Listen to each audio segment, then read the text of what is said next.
வணக்கம் ஃப்ரெண்ட்ஸ். இன்றைக்கி ஆக்சுவலாக வந்து சப்பாத்தி நைட்டு பண்ணது ஏதாவது வீட்டில் மீந்தா அதை வச்சு சிம்பிளாக ஒரு டிஷ்ஷு பண்ணி மார்னிங்கில் சாப்பிட்லாம். சில்லி சப்பாத்தி மாதிரி ஹோட்டலில் பண்ணுற மாதிரி பண்ண முடியாது. வீட்டில் இருக்கிற தக்காளி வெங்காயத்தை வச்சு ஈஸியாக போடலாம். அது எப்படின்னு தான் பார்க்க போகிறோம். நானும் என் பொண்ணு சமைக்கும். ஃபஸ்ட்டு அடுப்பை பற்ற வச்சுக்கலாம். சொல்லு. நெக்ஸ்ட்டு நெய் இல்லை, எண்ணெய், ஆயில். அம்மா நெய்யிலே தான் சாப்பிடுவாங்க பாருங்க, அதெல்லாம் நெய் ஊற்றிக்கலான்றாங்க. ஆயில் ஊற்றிக்கலாம். அதுக்கப்புறம் என்ன காஞ்சிச்சு ஃப்ரெண்ட்ஸ். அடுத்து வெங்காயம், தக்காளி, பச்சை மிளகா கட் பண்ணி வச்சிருக்கேன். போடுறேன். ஆயில் எடுக்க இது பேர் என்ன பட்டு ஆனியன் போட்டுக்கலாம். சொல்லு. ஆனியன் போட்டுக்கலாம்.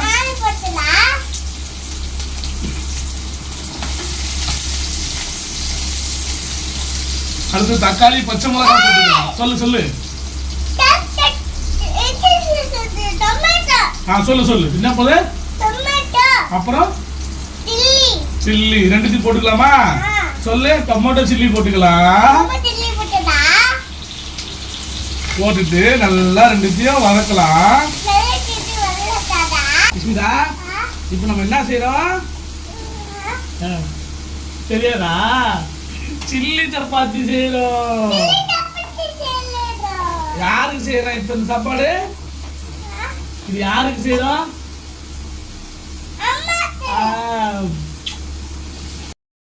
தக்காளி வெங்காயம் நல்லா வதங்கிருச்சா? வதங்கின உடனே மசாலாலாம் போட்டுட்டு ஒரு கொஞ்சமா மஞ்சள் தூள் போட்டுக்கலாம். அதுக்கப்புறம் குழம்பு மிளகா தூள் போட்டுக்கலாம். இது இங்கிலீஷ்ல என்ன அது பேரு? இங்கிலீஷ்ல சில்லி பவுடர். நீ வீட்டுல குழம்பு மிளகா தூள் இருந்தாலே போதும், வேற எதுவுமே வேண்டாம். சிம்பிள் மஞ்சள் தூள், குழம்பு மிளகா தூளுக்கு போட்டுட்டு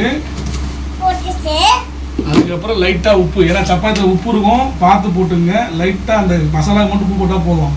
அப்புறம் உப்பு அதிகமாக பண்ணிட்டு என்ன பண்ணா இதை கிண்டிட்டு லைட்டா தண்ணி ஊத்திக்கணும். சரியா? சில்லி அப்பதான் சப்பாத்தி கொஞ்சம் ஊறும். ஏன்னா நைட்டு பண்ணதுல கொஞ்சம் ட்ரையா இருக்கும். அதனால கொஞ்சம் அது மாட்டிருக்கானா, அதெல்லாம் சொல்லுது ஸ்கூல் தண்ணி.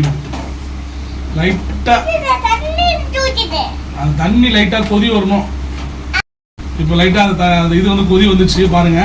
லைட்டா கொதி வரும்போது நம்ம பொடியா கட் பண்ணி வச்சிருக்கேன் சப்பாத்தி போட்டுக்கலாம். பொண்ணு பாத்தீங்களா? அடே அப்பா. போட்டுட்டு லோ ஃப்ளேம்ல வச்சுட்டு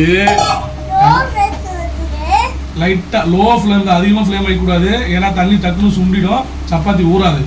இன்னும் ரொம்ப ட்ரையாக பார்த்தீங்கன்னா அந்த மிளகாத்தூள் வாசனையும் போகாது.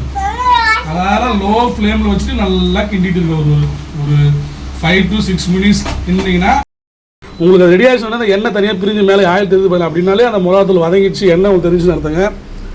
சூப்பரான சில்லி வர சப்பாத்தி ரெடி.